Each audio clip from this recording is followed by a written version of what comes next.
এই বাচ্চার কথা কেউ মনে রাখবে না, এই বাচ্চাটার কথা কেউ মনে রাখবে না। 3 মাস পরে, 6 মাস পরে, 1 বছর পরে আরো নতুন ইস্যু আসবে, আরো নতুন পাপ হবে, আরো বড় বড় ঘটনা ঘটবে। এরপরে মানুষ এই বাচ্চাটাকে ভুলে যাবে। এই বাচ্চাটা কি তার মৃত্যু যন্ত্রণা ভুলতে পারবে? তার সম্মানহানি ভুলতে পারবে? তার পিতামাতাকে ভুলতে পারবে? এখন প্রশ্ন হচ্ছে, তার পিতাকেও যদি আমরা জিজ্ঞাসা করি, ইসলামে রেপের শাস্তি হচ্ছে মৃত্যুদণ্ড, আর ব্যভিচারের শাস্তি হচ্ছে অর্ধেক কোমর পর্যন্ত পুঁতে পাথর নিক্ষেপ করে হত্যা করা। এবং বিবাহিত ব্যক্তি হলে এই শাস্তি, অবিবাহিত হলে 100 বেত্রাঘাত, 1 বছরের নির্বাসন এবং সমাজ থেকে বয়কট করা। আর ধর্ষণ হলে সরাসরি মৃত্যুদণ্ড। 3 মাস সময় লাগার কথা না, 3 দিনের মধ্যেই করা সম্ভব। এটা শরিয়া আইন, এটা আল্লাহ রাব্বুল আলামিনের শরিয়া বিধান।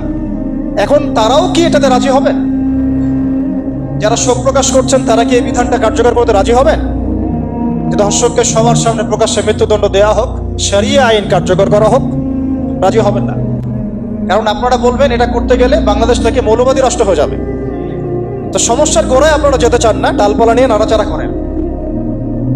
জেনা ফ্রি মিক্সিংটাকে উন্মুক্ত করে দেয়া হলো, ছেলে মেয়ের অবাধ বিচরণটাকে উন্মুক্ত করে দেওয়া হচ্ছে।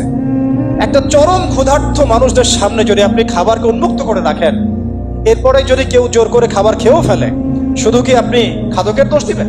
পুরো সিস্টেমটাই দায়ী, পুরো সিস্টেমটাই দায়ী এখানে।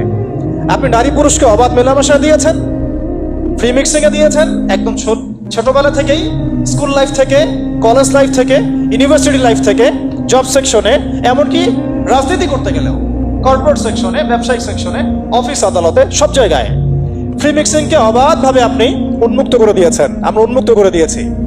এর উপরে ছড়িয়ে দিয়েছি পর্নোগ্রাফি। পর্নোগ্রাফি সবার ফোনে ফোনে। পর্নোগ্রাফি দেখতে থাকলে একটা মানুষ বাচ্চাকে না, কয়েকদিন পরে পশুর সাথেও জেনা করতে পারে। যদি সামনে দেখেন যে মানুষ পশুর সাথে জেনা করেছে, আপনার অবাক হতে পারেন, আমি অবাক হব না। কারণ পর্নোগ্রাফি মানুষকে পশুর সাথেও জেনা করতে শেখাবে। বাচ্চা তো কিছুই না। এর উপর আছে বিবাহ বহির্ভূত সম্পর্ক, ব্যভিচার, জিনা, ফ্রি মিক্সিং, ভ্যালেন্টাইন্স ডে মতো দিবসগুলো পালন করে ছেলে মেয়ের অবাধ মেলামেশা। আর এই জেনাগুলোকে আমরা বলছি গাছে আসার গল্প, যেখানে ওর উপরে 100 বেত্রাঘাতের শাস্তি অলরেডি মজুদ হয়ে গেছে। আর কতগুলো যে জেনা হয়েছে এটা তো আল্লাহ পাক ভালো জানেন। একটা দুইটা তো করে নাই, একটার পর একটা চেঞ্জ করেছে। বিবাহিত ব্যক্তি পর্যন্ত অন্যের স্ত্রীর সাথে জেনা করেছে। আর এটা তো ধর্ম তো অনেক বড় বিষয়, ধর্ম তো অনেক বড় বিষয়। এটা তো একটা মানবতা বিরোধী অপরাধ, এটা তো একটা মানবতা বিরোধী অপরাধ। এখন সমস্যা কি এক কেন্দ্রিক? এটা বহুমুখী সমস্যা।